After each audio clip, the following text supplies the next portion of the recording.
Alors, bienvenue dans cette capsule de mardi 23 juin 2020. Cette capsule, je l'ai intitulée « Que de questions ». Que de questions. En effet, ce matin, contrairement à bien d'autres jours, mes pensées fourmillaient de questions, de remarques, d'interrogations face à notre quotidien, face à la reprise, face à l'Église et tout ça. Je me suis dit, mais dans quel sens donner un petit peu à aujourd'hui, à cette espèce d'entre-deux dans lequel on est maintenant?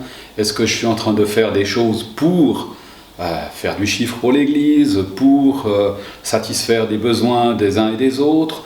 Ou bien est-ce que je suis en train de travailler parce que finalement j'ai quelque chose à cœur à transmettre? Vous voyez, toutes ces questions qui m'habitaient. Est-ce que le côté confiné, ça voulait dire être séparé? Et puis le déconfinement, est-ce que ça veut dire être réuni? Mais voyez, quand on dit séparé, qu'est-ce que ça veut dire? Quand on dit réuni, qu'est-ce que ça veut dire? Quand on doit se tenir à distance les uns des autres, quand on ne peut pas se faire un hug, ou bien même se serrer la main? Est-ce que j'ai des amis pour avoir des amis pour les évangéliser? Ou bien est-ce que j'ai des amis parce qu'on a des affinités ensemble, parce qu'on vit des bons moments? Voilà, dans quel sens avoir de l'amitié? Toutes ces questions qui m'habitaient ce matin. Est-ce que l'évangile, ça se répand comme un virus? On est bien placé pour entendre ce que ça veut dire que le mot virus séjourne. Donc voilà, c'était aussi une des questions. Comment répandre finalement l'évangile? Comment penser la suite pour apporter l'évangile, mais pas dans le sens de vouloir faire du chiffre, mais dans le sens vraiment d'avoir des amis à qui on a envie de partager cette bonne nouvelle, les belles choses qu'on vit, qu'ils puissent découvrir qui est le Christ qui les aime, etc. Et la reprise, est-ce qu'on la voit comme un retour à mars 2020, reprise de la folie de ce moment-là, ou bien est-ce qu'on peut l'imaginer autrement? Est-ce que le silence, la paix, l'écoute de soi, de Dieu, la conversation à Dieu et à deux, j'allais dire, est-ce que c'est pas ça peut-être qui serait peut-être le plus important aujourd'hui? Et puis, on a tout plein de nouveaux mots ces derniers temps qu'on entend un peu partout, le côté missionnel, missionnalité, le côté intentionnel, intentionnalité. Voilà, plein de questions comme ça qui fourmillaient dans ma tête ce matin. Et puis la question de la foi, la question de Dieu, de l'Église, tout ça, est-ce que c'est en plus dans ma vie? Ou bien est-ce que ces éléments de foi, de vie, de relation avec le Christ, c'est le fondement, c'est l'essentiel de ma vie? Pendant toutes les semaines passées, capsule après capsule, j'ai reçu, et j'espère avoir bien compris ce que j'ai reçu, une pensée, un texte, souvent juste un mot pour la petite vidéo du jour. Et ce matin, Dieu me laisse le choix. Et en préparant cette capsule, j'écoute une chanson qui dit « Lord, I need you ». Seigneur, j'ai besoin de toi. Seigneur, j'ai besoin de toi. Et si toutes mes questions, toutes mes incertitudes, toutes mes envies pour l'Église, pour un culte autrement, si tout cela, ça se résumait à dire « Seigneur, j'ai besoin de toi ». Comme un cri et comme une espérance, comme une réalité aussi. Dans toute cette folie de notre monde, j'ai besoin de toi, Seigneur. Dans tout le brouhaha de mon monde, j'ai besoin de toi. On l'a souvent dit, cette période nous a fait revenir à l'essentiel. Alors si on ne le savait pas encore, l'essentiel de notre monde, il est quand même bien économique. Le Dieu tout-puissant dont fait référence notre Constitution fédérale, c'est plutôt le Dieu de l'économie que le Dieu éternel, notre Seigneur. Est-ce là notre essentiel? C'est un essentiel bien futile, bien volatile, extrêmement dur, sans pitié, sans compassion. Un bon serviteur et un très mauvais maître. Est-ce que par hasard nous aurions laissé le serviteur devenir notre maître? Alors aujourd'hui, je n'ai pas vraiment de réponse. Je suis un peu comme beaucoup d'autres, un peu dans le brouillard. Au fond de moi, je ressens que ça devrait être différent de hier. Je ressens que le déconfinement ne devrait pas être juste un retour ou une reprise comme un retour à avant mars 2020. Alors à quoi vous inviter ce soir ? Si ces capsules sont là pour vous vitaminer, pour vitaminer votre foi, comment cette capsule pourrait justement vitaminer votre foi avec toutes les interrogations et les incertitudes qu'elle contient ? Aujourd'hui, c'est vrai, on est dans cette espèce d'entre-deux un peu inconfortable, contrairement au fauteuil dans lequel je me trouve. Inconfort d'une situation de cet entre-deux.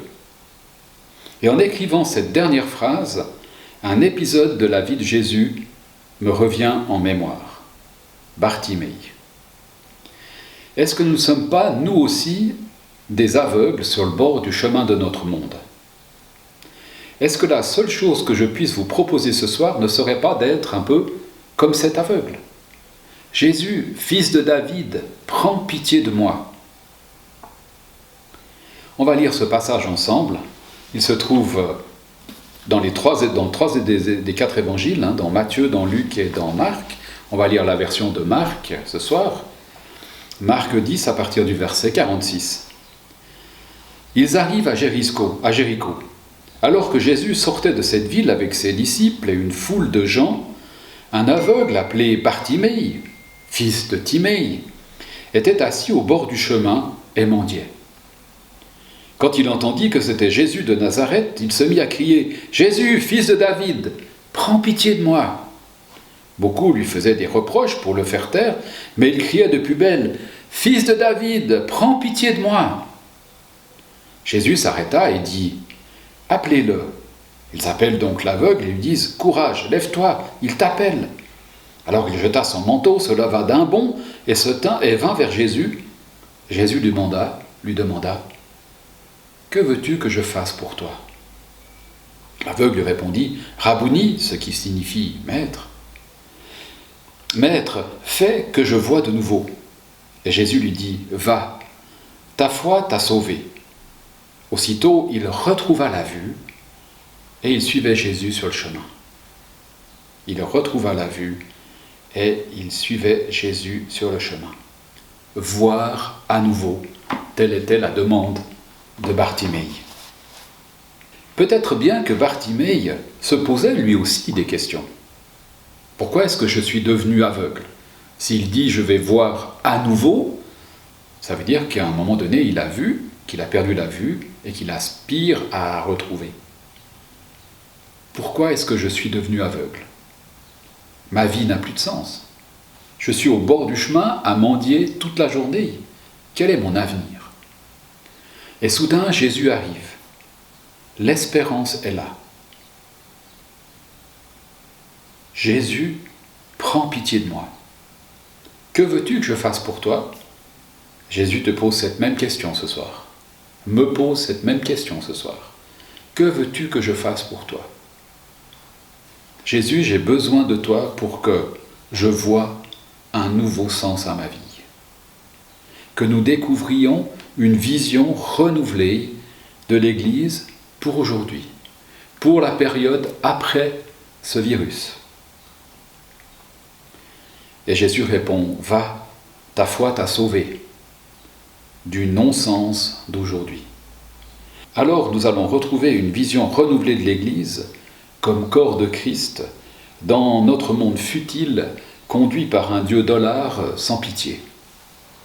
Et nous allons poursuivre notre chemin de vie en suivant Jésus. Bartimée poursuit son chemin avec Jésus en disant ce que Jésus a fait pour lui. En louant Dieu, nous dit ce même récit dans l'Évangile selon Luc, les versets 18 de 35 à 43. Alors la seule vitamine que je peux te laisser ce soir, c'est celle de crier à Jésus et de répondre pour toi-même à cette question. Que veux-tu que je fasse pour toi ?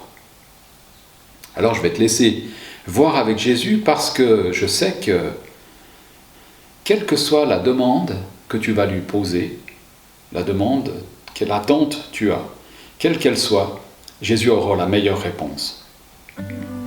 la meilleure réponse possible pour ta vie. Alors je te souhaite une belle soirée avec une vision renouvelée pour ta vie.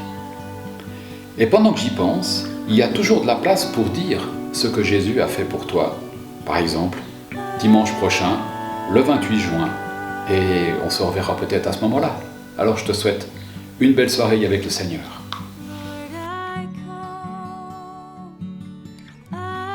À plus.